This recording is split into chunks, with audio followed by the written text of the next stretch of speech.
Hello, hello, and welcome to another episode of Walk of the Dog Cinema. We have a interesting day here in the neighborhood. Got some monsoonal-like weather coming in and rain possibly in the forecast, so I wanted to get out after watching a movie and get the Roca walked before the rain start coming in, but it's kind of getting a little bit gloomy. It's a little warm, but the ground's nice and cool for her paws, so don't want to have her paws get all burned. So it's always a trick during the summer to get her walk in the time that, don't need little doggy paws burned and everything. But as you can see, she's been feeling a little cooped up as I've been at work, and she just wants to get going here. And she's always a little bit excited at the beginning here, and as we get going, she's great little dog to walk. Well, she's not that little, she's like 47 pounds, but Roca's a good dog, and we just love her around the house. And as you can see, she just keeps moving. So today, what we're going to talk about, kind of mentioned in my last one, after watching the Japanese film House, I'm watching House, the 1985 film with William Katt. If you don't know him, he's from Greatest American Hero, and he was Tommy in Carrie, and it's a horror comedy. Sean S. Cunningham was the producer, and if you don't know that name, he did Friday the 13th and The Last House on the Left, so he kind of helped. Him and Wes Craven were kind of buddies. The movie's directed by Steve Miner, who actually worked with Cunningham on Friday the 13th Part 3, and Miner also did Texas Chainsaw Massacre 3. He's done some other horror movies that actually people will call them B movies, but he's a very efficient director, so that's the movie we're going to be talking about, 1985's House. Also has George Wendt of Cheers fame, and George Wendt was already kind of a big thing for Cheers at this time when this movie came out. So it's a fun movie, so let's talk about it. So House, I've always enjoyed House. It's been maybe 5-6 years since I've last seen it. Just watching the Japanese film House kind of got me on the kick of watching House. I do want to watch House 2, though the stories aren't really related in any way, shape, or form. Still kind of just want to take a gander and kind of enjoy the horror comedy. House is a little bit more serious, though it does have some nice humor in it, with George Wendt as kind of a nosy neighbor who gets wrapped up in all of the shenanigans that go on in the film. I love what I like about the film. I think it's worth a watch. Yes, it's low budget. New Pictures distributed it, which is a Roger Corman company, and he is a low budget auteur who discovered James Cameron, Joe Dante, Francis Ford Coppola, whole host of names, and not a bad filmmaker per se. He just was rather frugal, but knew how to shoot on tight budgets and script and get the most out of it. So that's who distributed the movie. And I wouldn't say that the movie inherently looks low budget, though there's some sequences that kind of are low budget and you can kind of tell. But what I do like about the film is that even though it kind of has that low budget feel on certain elements like the special effects and some of the set designs, when William Katt goes into the demon world or the supernatural world, so to speak,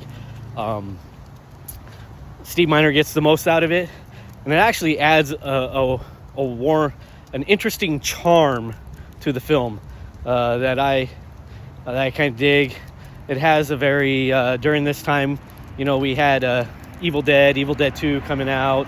I think this predates Evil Dead 2, but you had Pumpkinhead coming up, which actually special effects lies much better in that regard. But there is a distinct people in monster suit kind of look to the film though it is very stylistically done. But if you ever seen like Evil Dead 2, they kind of look like Deadites a little bit. It's kind of how I'll put it. So there's some intentionality to it, though. It's well done in that regard, but it is somewhat cheesy. Another movie that kind of does it to great effect, that it looks like a little bit, is oh my goodness, Killer Clowns from Outer Space. Whew, mind blank there. But all in all, enjoy the movie. It's got a nice crisp pace.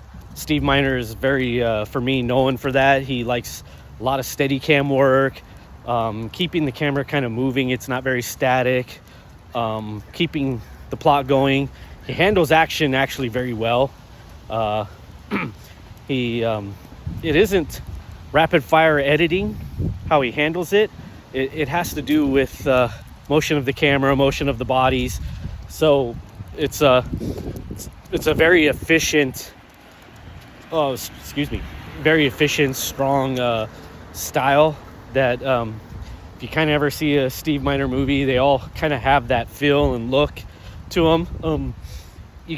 And I can see where Sean Cunningham has hired him for several of his movies, and how actually on lower budgets he would be very efficient, because he does some great camera shots on a tight budget, and you can tell that he doesn't probably do a lot of takes, so he probably does some planning with the actors, and maybe doesn't work with the actors as strong and kind of lets them do their thing maybe.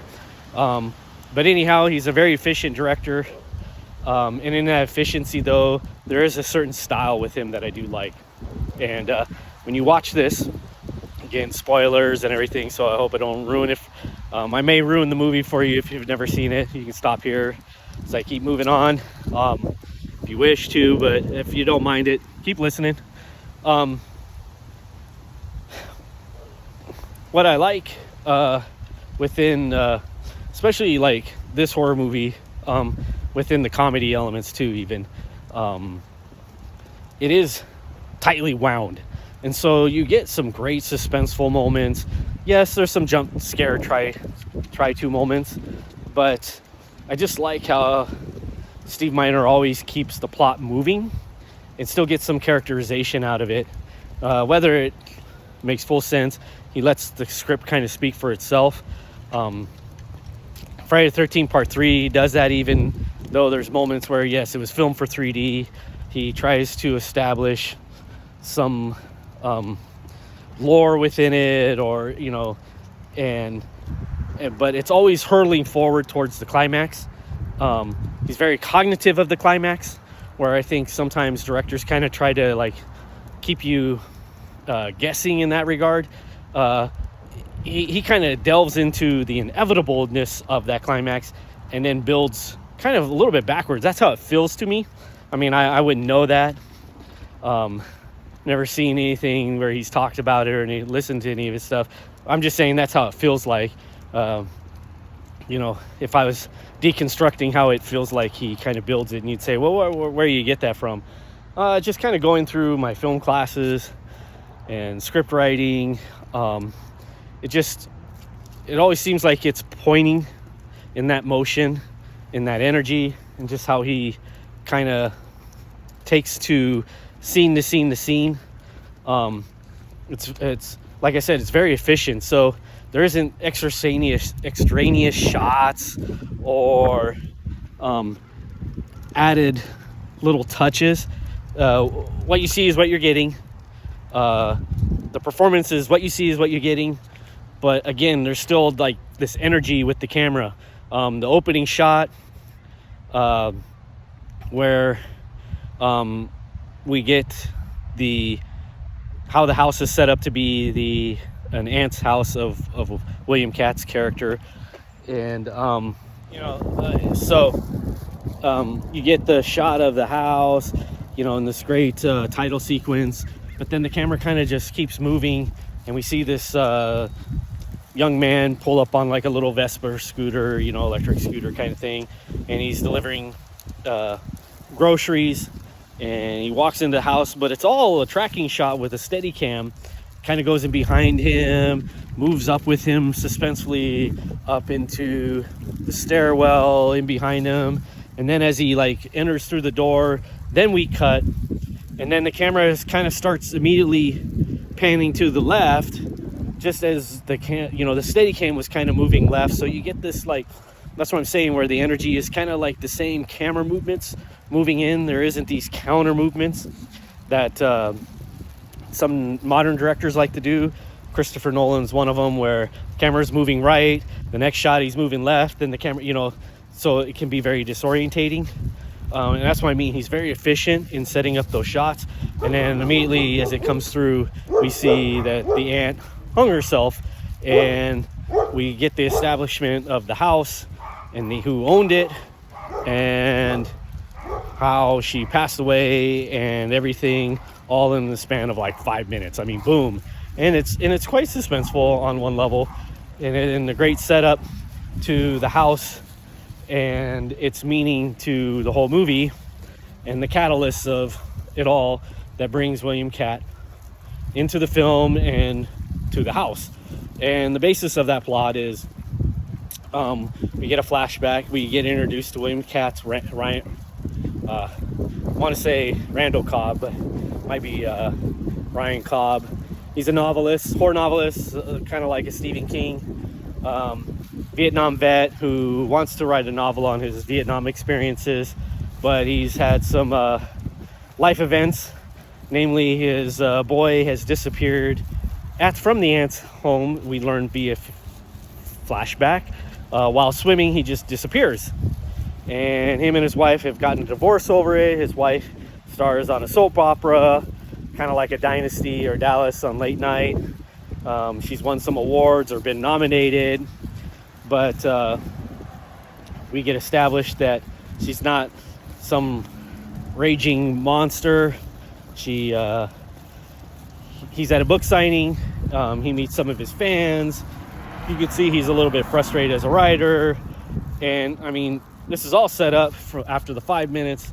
In the next 5 to 10 minutes, he talks to his wife. You can still see he's in love with her, but he's just kind of being a jerk about it all. And a lot of it is because of their boy. And so he decides, he learns about his aunt's death. We cut to him going back to the house. That's where we get our flashbacks, that he's going to keep the house. And we get another little tour of it. We get some more exposition about the strange circumstances of his aunt's death. And the movie then just kind of goes from there, where he's trying to write, he's trying to figure out, he kind of maybe thinks that the house has something to do with his boy's disappearance. And the movie, like I said, Steve Miner as the director knows, and we're going to get to the end right now, he's going to find his boy, and that's the end, right? And we got to get the wife to come and show up just at the end and have this great happy ending.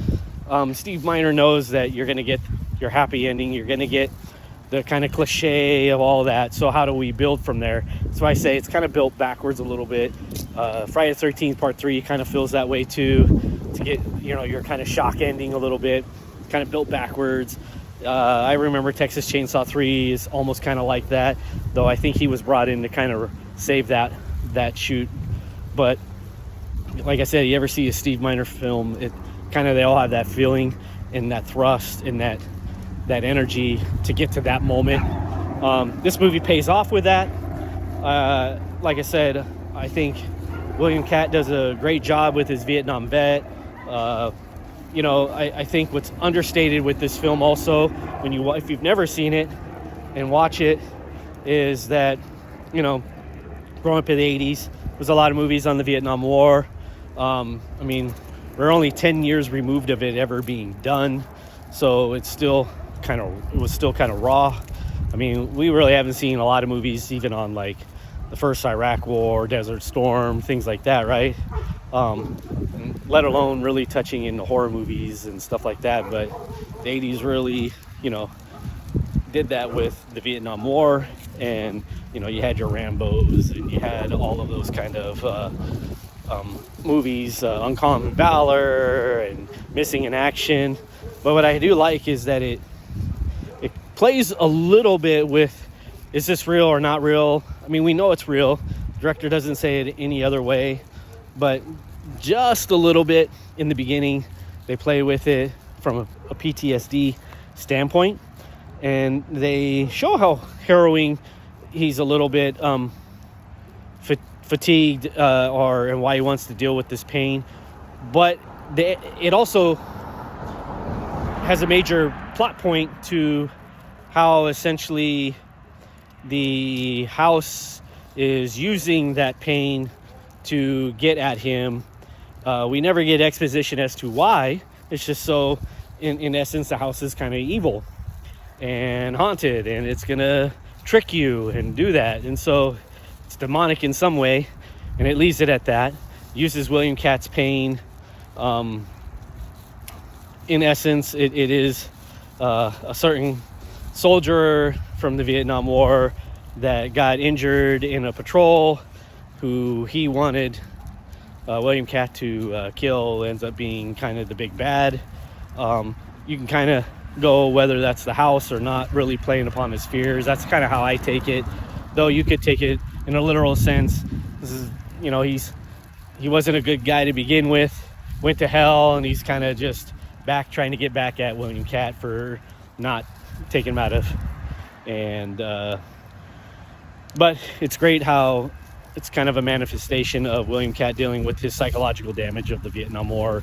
And yeah, it's wrapped up in a nice tidy bow, but I do like the message of it in terms of us conquering our fears and our anxieties and our blocks in life that lead to our own destruction.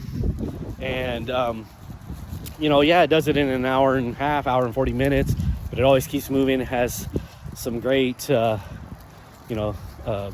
character designs for monsters. I do like the villain's look when he is exposed. He's grotesquely funny on one level, but the performance is done in such a way that we don't think of it as too funny. It's got kind of a Toxic Avenger vibe to it a little bit, where yes, it's low budget, it's kind of funny, but it is grotesque, and at the same time kind of fun. But the sequence at the end with all that, the action is handled really well. I enjoy it. It's a fun movie from beginning to end.